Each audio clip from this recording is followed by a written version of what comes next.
வணக்கம். நான் உங்கள் ஜெயா. இன்றைக்கி நம்ம இந்த வீடியோவில் யுலிசிஸ் அண்ட் சைக்ளோப்ஸ் இந்த கதையை பார்க்கலாம் வாங்க. சைக்ளோப்ஸ்லாம் யாருன்னா ஒத்தக்கண் ராட்சசங்க தான் சைக்ளோப்ஸு. இப்போ ட்ரோஜனில் அந்த வார் முடிஞ்சிடுது. சிட்டி ஆஃப் ட்ராய்லேருந்து எல்லாருமே அவங்கவுங்க ஊருக்கு போக ஆரம்பிச்சிடுறாங்க. ஆனால் கடவுளோட கோபம் இவங்க எல்லார் மேலேயும் இருக்கிறதுனால நிறைய பேர் ரொம்ப கஷ்டப்பட்டாங்க. நிறைய பேர் திரும்பி அவங்க வீட்டுக்கு சந்தோஷமாக போகவே இல்லை சேஃபாக போகவே இல்லை. நிறையா பேரோட கப்பல் கடல்லையே மூழ்கிடுச்சு.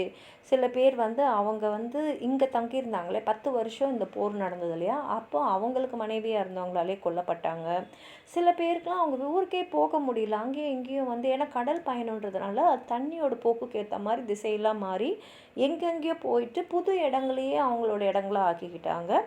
அதையெல்லாம் மீறி ஊருக்கு வந்தவங்க சந்தோஷமான ஒரு சூழ்நிலை அங்கே பார்க்கல. நிறைய விஷயங்கள் இந்த 10 வருஷத்தில் மாறி இருந்தது.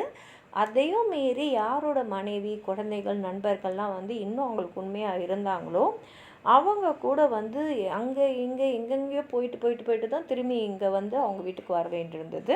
அதில் ரொம்ப அலக்கழிக்கப்பட்ட மனிதன் பார்த்தா யுலிசிஸ் தான். புறப்பட்டவங்களே கடைசியாக புறப்பட்டது யுலிசிஸ் தான். ஏன்னா அவர் ஆகிமோனன் இவர் தான் க்ரீக்கோட லார்டு. அவருடைய சந்தோஷத்துக்காக கொஞ்ச நாள் இருந்துட்டு அதுக்கப்புறம் தான் அவர் புறப்பட்டார். அவர் போருக்கு வரும்போது 12 கப்பலோடு வந்தார். அதே 12 கப்பலோடு அவர் புறப்பட்டார். ஆனால் என்னென்னா அவர் வரும்போது அவரோட எத்தனை பேர் வந்தாங்களோ அதில் பாதி பேர் கூட இப்போ இல்லை. ஒரு கப்பல்லையும் ஒரு 50 பேர் தான் இருந்தாங்க. ஏன்னா நிறைய பேர் போரில் இறந்துட்டாங்க. மற்றவங்களாம் ஒரு காரணத்துக்காக இறந்துட்டாங்க. இப்போ மிச்சம் இருக்கிறவங்களோட அவங்க போகும்போது முதல்ல அவங்க த்ராஷியன் கோஸ்ட் போகும்போது அங்கே தான் கிக்கோனியன்ஸுன்றவங்க வாழ்ந்துட்டு இருந்தாங்க. இவங்கெல்லாம் ட்ராய்க்கு உதவி செஞ்சதுனால இவங்க அந்த ஊருக்குள்ளே போய் அங்கே இருக்கிறவங்களெல்லாம் அடித்து போட்டு கொள்ளை அடிச்சுக்கிட்டு அங்கேருந்து அடிமைகள், ஆடு, மாடு எல்லாம் எடுத்துக்கிட்டு, அது மாத்திரம் இல்லாமல் அவங்கக்கிட்ட நிறைய ஒயின் இருந்தது. அவ்வளோ வாசனையான அவ்வளோ டேஸ்டான ஒயின் அதெல்லாம் எடுத்தாங்க. இவங்களும் திருப்பி அவங்களோட போர் செஞ்சாங்க. அதனால் கப்பலுக்கு வந்ததுக்கப்புறம் பார்த்தா ஒரு கப்பல்லையும் ஒரு 6 பேர் கம்மியாக தான் இருந்தாங்க. ஏன்னா அவங்களுக்கு நல்லா நடந்த அந்த சண்டையில் இவங்களும் மக்களை இழந்திருந்தாங்க. அதுக்கப்புறம் அங்கேருந்து பார்த்தா கடலில் காற்று பயங்கரமாக வீசி கப்பலில் அங்கே இங்கெல்லாம் அலக்கழிச்சிட்டே இருந்தது. 3ஆவது நாள் அவங்க பெலோப்பினியன் லேண்டுக்கு வந்தாங்க. அங்கே தான் கேப் மெலியே இருந்தது. அங்கேயும் அவங்களுக்கு கடலோட போக்கு அவங்களுக்கு ரொம்ப குழப்பினதுனால அவங்களால எங்கேயும் போக முடியல. 10ஆவது நாள் ஒரு நிலத்துக்கு வந்தாங்க. அங்கே தாமரை நிறையா இருந்தது. அங்கே இருந்தவங்களெல்லாம் லோட்டஸ் ஈட்டர்ஸ்னே சொன்னாங்க. ஏன்னா அவங்க இந்த லோட்டஸ் தாமரையை சாப்பிட்டு தான் வாழ்ந்துட்டு இருந்தாங்க. இந்த லோட்டஸ்க்கு என்ன தனித்தன்மை இருந்ததுன்னா, இதை சாப்பிட்றவங்களுக்கெல்லாம் அவங்க நாட்டுக்கு போகணும், அவங்க மனைவி குழந்தைங்கள பார்க்கணுன்ற எண்ணமே வராது. அப்படியே சாப்பிட்டுட்டு அங்கேயே மயங்கிய நிலையில் தான் இருப்பாங்க.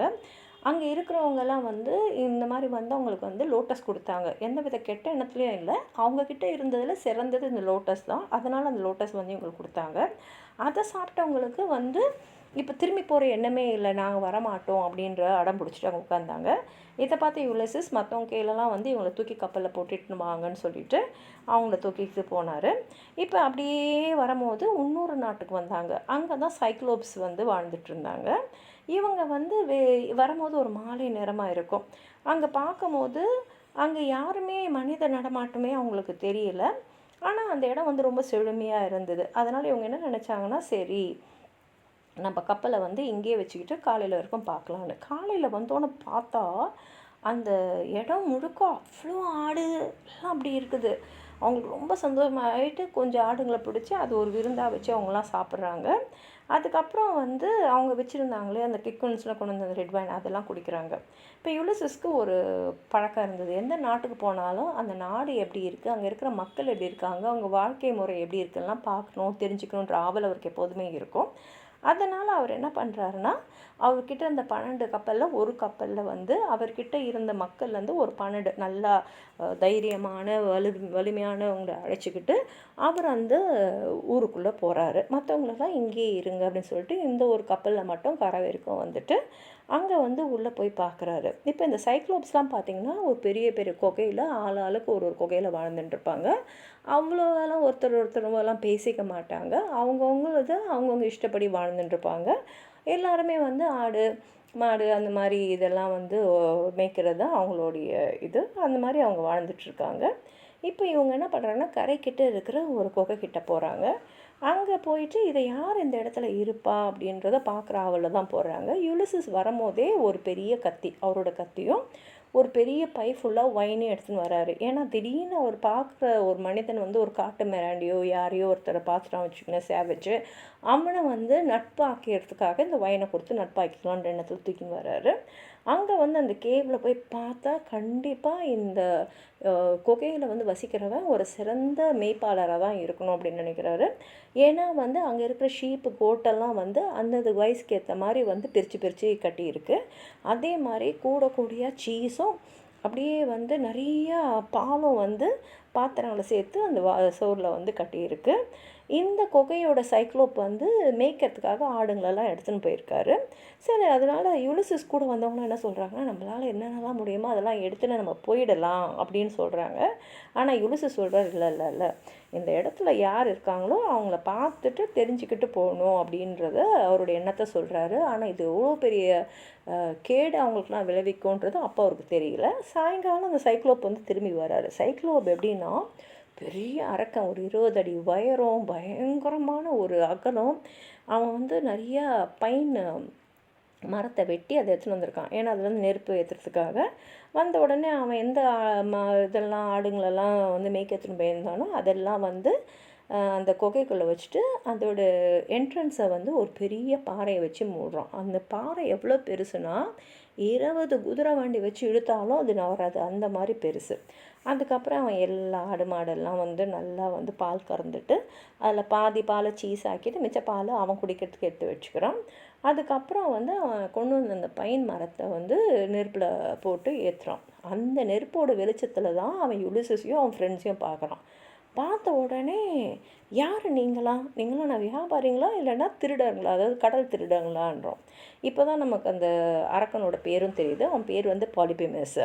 அந்த காலத்துலலாம் வந்து நீங்கள் கடல் கொள்ளையர்களான்னு கேட்டால் அது ஒன்றும் வந்து வெக்கப்பட வேண்டிய ஒரு விஷயம்லாம் இல்லை. ஏன்னா அப்போ வந்து அவங்க வந்து பிரதானமாக இருந்தாங்க. அப்போ யுலிசஸ் வந்து இல்லை இல்லை, நாங்கள் கடல் கொள்ளைக்காரங்களாம் இல்லை, நாங்களாம் கிரேக்கர்கள், நாங்கள் வந்து ட்ராயிலேருந்து திரும்பி வந்துட்டுருக்கோம், நாங்கள் ராஜா அகிமனனுடைய மக்கள், அவரை பற்றி இந்த உலகத்தில் எல்லாருக்குமே தெரியும், நாங்கள் இங்கே வந்திருக்கோம், உங்களுக்கு தெரியும் ஜீஸ் அவர் தான் வந்து கடவுளுங்களுக்கெல்லாம் கடவுள், அவர் வந்து ஹோஸ்ட்டாக இருக்கட்டும் கெஸ்ட்டாக இருக்கட்டும், விருந்தாளிங்களோ இல்லை வந்து விருந்து கொடுக்குறவரோ, எப்படி அடுத்தவங்க நடந்துக்கிறாங்க ஒருத்தர்கிட்ட ஒருத்தர் வச்சு தான் அவங்களுக்கு ரிவார்டோ பனிஷ்மெண்ட்டோ தருவாருன்றது உங்களுக்கு தெரியும் நான் நினைக்கிறேன் அப்படின்னு சொல்கிறாரு. அப்போ அவன் சொல்கிறார், பாரு நாங்கள் கடவுளை பற்றிலாம் யோசிக்கிறதே இல்லை, ஏன்னா நாங்கள் சைக்ளோப்ஸ் என்ன நினைக்கிறோன்னா நாங்கள் கடவுளோடவும் மேன்மையானவங்கன்னு நினைக்கிறோம்.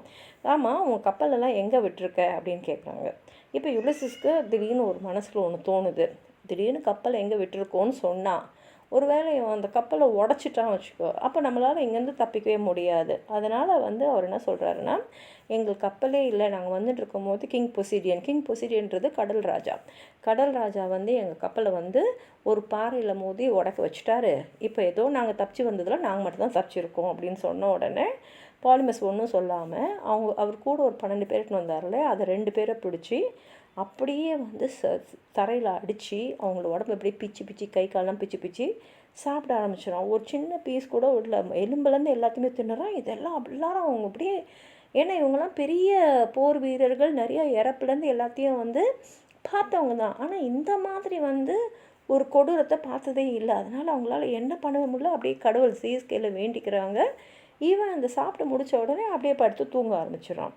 இப்போ யுலிசஸ் மனசில் ஒரே ஒரு எண்ணம் தான் இருக்குது. இப்போ அவர்கிட்ட வந்து நல்ல உறுதியான ஒரு கத்தி இருக்குது. அதை வச்சு இந்த ஜெயண்ட்டோடைய இதயத்திலே குத்துனா கண்டிப்பாக அவ்வளோ தூரம் போகும் கத்தி, குத்திடலாம். ஆனால் குத்திட்ட அப்புறம் எப்படி இருந்தாலும் அவங்க செத்து தான் ஆகணும். ஏன் தெரியுமா, அந்த பெரிய பாறையில் வந்து அவன் கதவோடைய அந்த குகையோடைய நுழைவாயில் மூடி இருக்கான். அந்த பாறையை இவங்களால நவுத்தவே முடியாது. அப்போது வந்து அவங்க உள்ளே மாட்டிக்கிட்டு உள்ளே சாக வேண்டியது தான். அதனால் என்ன பண்ணுறதுனே தெரியாமல் காலையில் வரைக்கும் முழிச்சிக்கிட்டே இருக்காங்க. காலையில் அந்த அரக்கன் எழுந்துக்கிறான். எழுந்து இன்னும் 2 பேரை எடுத்து அவங்கள சாப்பிட்டுட்டு அப்புறம் வந்து அந்த பாறையை நவுத்திக்கிட்டு உள்ளே இருக்கிற ஆடுங்களெல்லாம் எடுத்து மேய்ச்சலுக்கு அழைச்சின்னு போயிடறான். ஆனால் போகிறதுக்கு முன்னாடி திரும்பி அந்த குகையோட நுழைவாயில் அந்த பாறை வச்சு மூடிட்டு தான் போகிறான். இப்போ யுலிசஸ் யோசிக்கிறாரு, எப்படி நம்மலாம் தப்பிக்கிறது அப்படின்னு. இப்போ அங்கே பார்த்தீங்கன்னா ஒரு பெரிய ஆலிவ் மரத்தோடைய கட்டையை வச்சுருக்கார் பெருசு. அது எதுக்குன்னா இதை வந்து இந்த நெருப்பு ஏற்றுறாரு இல்லையா, அந்த நெருப்பெல்லாம் தூண்டி வரதுக்காக இந்த அரக்கன் வந்து வச்சுருந்துருக்கான். இப்போ வந்து யுலிசஸ் வந்து ஒரு மக்கள் கீழே சொல்கிறாரு, அதை நல்லா கூறாக்கு, நல்லா நெருப்பில் காட்டி அதை நல்லா உறுதியாக்கு அப்படின்னு சொல்லிட்டு அவங்க அதே மாதிரி செஞ்சுட்டு அதெல்லாம் ஒழிச்சு வச்சிடுறாங்க. சாயங்காலம் இந்த அரக்கன் திரும்பி வரான். வந்த உடனே இவன் வந்து அவன் கூட இருக்கிற இந்த ஆடு எல்லாத்தையும் வந்து உள்ளே அமிச்சிடான். கூடவே ரேம்ஸ் இருக்குது. ரேம்ஸுன்றது பெருசான செம்மறி ஆடுங்கள் மாதிரி பெருசாக இருக்கும். அது உடம்புல இருக்கிற அந்த முடியெல்லாம் கூட பெருசு பெருசாக நல்லா நீளமாக இருக்கும். அது எல்லாத்தையும் உள்ளே போட்டுட்டு திரும்பி வந்து மூடிடுறாரு. மூடிட்டு திருப்பி ஒரு 2 பேரை பிடிச்சி சாப்பிட்றாரு. இப்போ வந்து யுலிசஸ் என்ன பண்ணுறான், நேராக அந்த அரக்கு முன்னாடி போகிறான். போயிட்டு கையில் அந்த ஒயின் பை எடுத்துருந்தால அதை கொடுத்துட்டு, இந்த சைலப்ஸ் இதை நீ குடிச்சுப்பாரு, ஏன்னா இப்போ தான் நீ சாப்பிட்ட, இதையும் குடிச்சுப்பாரு, அப்போ தெரியும் நாங்கள் வந்து எவ்வளோ அருமையான ஒயினை பண்ணியிருக்கோம். 2வது வந்து இங்கே வந்து மக்கள் கையில் வந்து நீ இந்த மாதிரிலாம் நடந்துக்கிட்டா இனிமேல் யாருமே வரமாட்டாங்க, ஏன்னா நாங்களாம் வெளியே ஆளுங்க உள்ளே வந்திருக்கோம், நீ அவங்களெல்லாம் பிடிச்சி சாப்பிட்டீங்கன்னா அப்புறம் வேறு யார் இங்கே வருவான்னு. அப்போ சைக்ளோஸ் என்ன பண்ணுறான், அதை பற்றிலாம் ஒன்றும் கவலைப்படாமல் இவன் கொடுத்ததை எடுத்து குடிக்கிறான். குடிச்சிட்டு உன் பேர் என்னன்னு கேட்குறான். கேட்டுட்டு நான் வந்து உனக்கு வந்து இப்போ இருக்கிறவங்கள வந்து பெஸ்ட்டு கிஃப்ட்டு நான் உனக்கு தரேன், ஒரு பரிசு தரேன், ஏன்னா நீ இப்போ கொடுத்துருக்கிய குடிக்கிறதுக்கு அது அவ்வளோ அருமையாக இருக்குது, ஏன்னா நாங்களும் வைனெல்லாம் பண்ணுவோம், ஆனால் இது இன்னும் தேவலோகத்தில் பண்ண மாதிரி இருக்குது, உன் பேர் என்ன அப்படின்னு கேட்குறான். யூலிசஸ் வந்து அவனுக்கு இன்னொரு கப்பை தரான். அப்புறம் 3வது வாட்டி அவன் கேட்டு குடிக்கிறான். அவனுக்கு தெரியல இந்த வைன் அவன் மண்டையே என்ன செய்யும்னு சொல்லிட்டு அப்படியே குடிக்க இப்போ வந்து யுலிசஸ் வந்து சொல்கிறாரு, நீ என் பேரை கேட்ட இல்லையா, என் பேர் வந்து நோமேன், அது யுலிசஸ்ன்ற பேர் சொல்லாமல் என் பேர் வந்து நோமேன், நோமேன்னா யாரும் இல்லை அப்படின்னு. இப்போ உனக்கு என் பேர் தெரிஞ்சிடுச்சு இல்லையா, நீ எனக்கு ஏதோ கிஃப்ட் தரேன்னு சொன்னியே, என்ன கிஃப்ட் அப்படின்னு கேட்குறாரு. அதுக்கு அந்த சைக்ளப்ஸ் சொல்கிறான், நான் கொடுக்குற கிஃப்ட் என்ன தெரியுமா, உன் கூட வந்தவங்களெல்லாம் சாப்பிட்டப்புறம் கடைசியாக தான் நான் உன்னை சாப்பிடுவேன், இதுதான் நான் உனக்கு கொடுக்குற கிஃப்ட்டுன்னு சொல்லிவிட்டு அவன் படுத்து தூங்கிடுறான். இப்போ யுலிசஸ் வந்து அவன் நல்லா தூங்கிட்டான் அப்படின்னு உறுதி செஞ்சுட்டு அப்புறம் அவனோட ஃப்ரெண்ட்ஸ் எல்லாம் கூப்பிட்றான். ஏன்னா இப்போ இவங்க செய்ய வேண்டிய நேரம் வந்துடுச்சு. இவன் என்ன பண்ணுறாங்கன்னா இந்த ஹாலிவுட் வச்சுருந்தாங்க இல்லையா, அங்கே வந்து அதை நல்லா நெருப்பில் வந்து காட்டுறாங்க. காட்டி நல்லா அது கொழுந்து விட்டு அப்படியே எரிஞ்சு, அதாவது வெடிக்கிற அளவுக்கு எரியும் போது அது அப்படியே கொண்டு வந்து இந்த மான்ஸ்டருக்கு நெத்தியில் ஒரே ஒரு கண்ணு தான், இதெல்லாம் ஒத்த கண்ணு அரக்கர்கள், அந்த கண்ணில் அப்படியே வந்து சொருவிடுறாங்க. சொருவது எப்படின்னா அந்த அளவுக்கு நல்லா ஃபோர்ஸ் போட்டு சொருவுறாங்க. அந்த கட்டை வந்து அப்படியே இரும்பு காய்ச்சி தண்ணியில் போட்டால் எப்படி இஸ்ஸுன்னு சத்தம் வரும், அந்த மாதிரி எடுத்து உள்ளே சொருவிடுறாங்க. இப்போ வந்து ஜாயிண்ட் அப்படியே துள்ளி குதிச்சு அதை தூக்கி வெளியில் போட்டு ஓன்னு கத்துது. அது கத்தில் மற்ற மலையில் இருந்த சைக்ளோப்ஸ் எல்லாம் அதுக்காக வந்துடுறாங்க. என்ன பாலிபெமஸ் ஏன் சத்தம் போடுற, என்ன ஆச்சு, யாராவது வந்து உன்னுடைய ஆடெல்லாம் திருடிட்டாங்களா அப்படின்னு கேட்குறாங்க.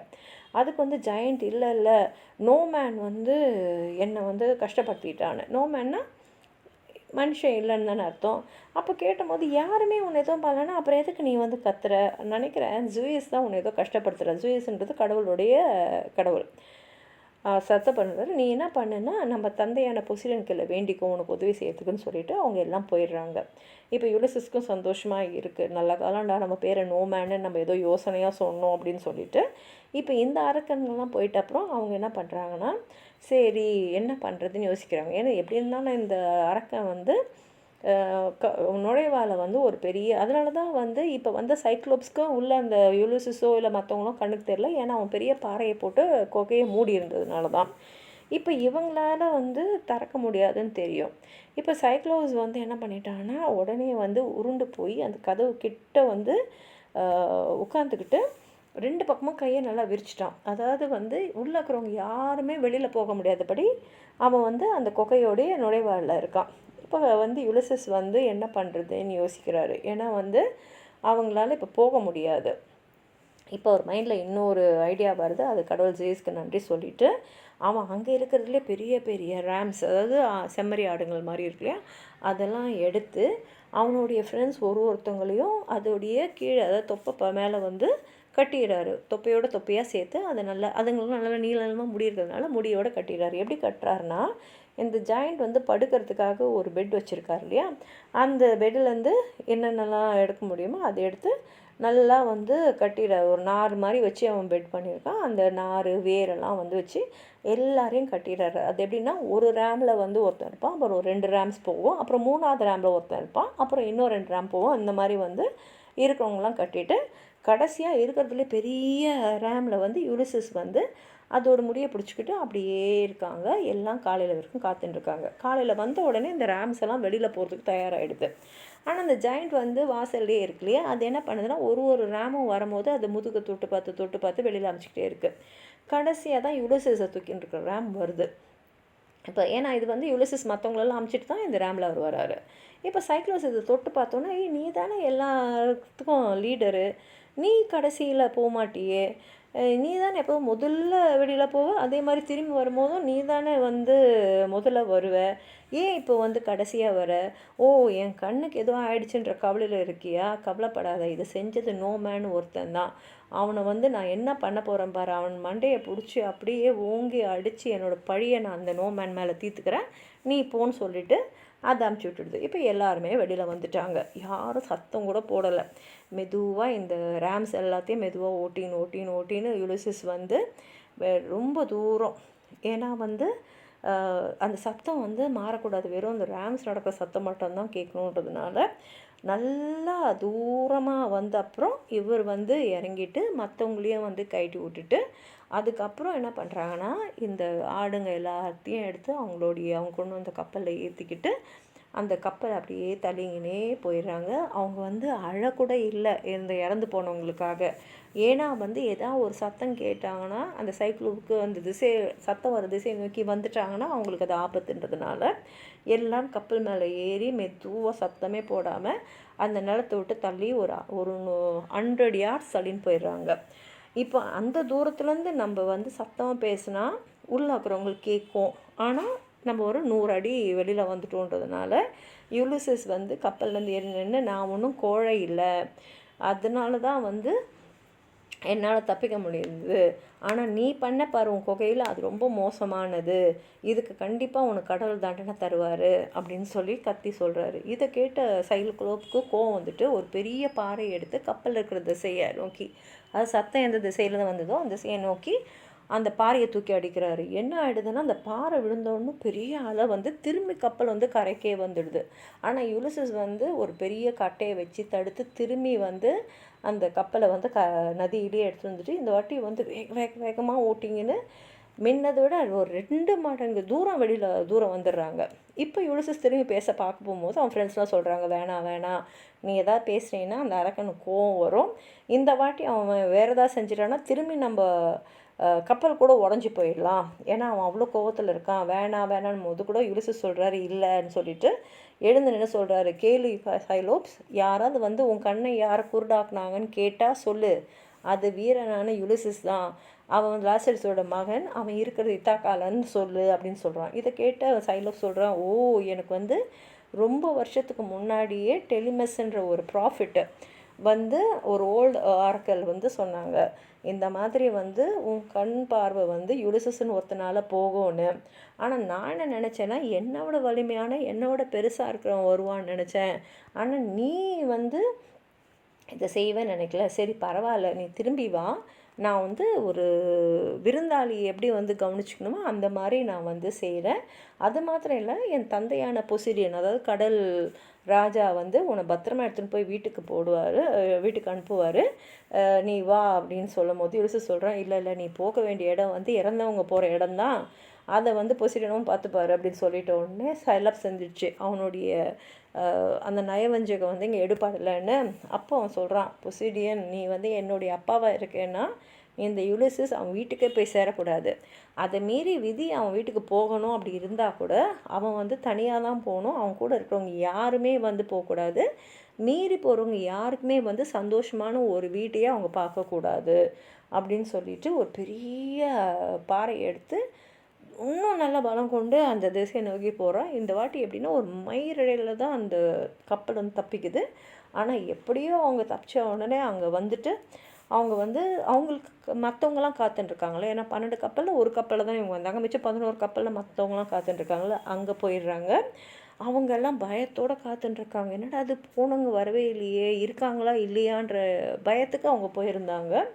ஆனால் இவங்க எல்லாம் திரும்பி வந்துட்ட அப்புறம் யுலிசஸ் அவர் எத்தனை ஆடுங்கள்லாம் கொண்டு வந்தாரோ அதை எல்லாருக்குமே வந்து பிரித்து கொடுத்துட்டு, அவருடைய ஆடுலேருந்து அந்த பெரிய ஆடு, அதாவது அந்த ஆட்டில் தானே அவர் வந்து கீழே பிடிச்சிக்கிட்டே வந்தார், அந்த ஆட்டை வந்து ஜிஎஸ்க்கு வந்து ஒரு இதுவாக வந்து பலியாக வந்து கொடுத்துட்டு, அதுக்கப்புறம் வந்து அவங்க எல்லாருமே வந்து இந்த ஆடுங்களை நல்லா சாப்பிட்டுட்டு அவங்க கொண்டு வந்த ஒயினை வந்து நல்லா குடிச்சிட்டு அன்றைக்கி ராத்திரி வந்து படுத்து நிம்மதியாக தூங்குனாங்கன்றதோட கதை முடியுது.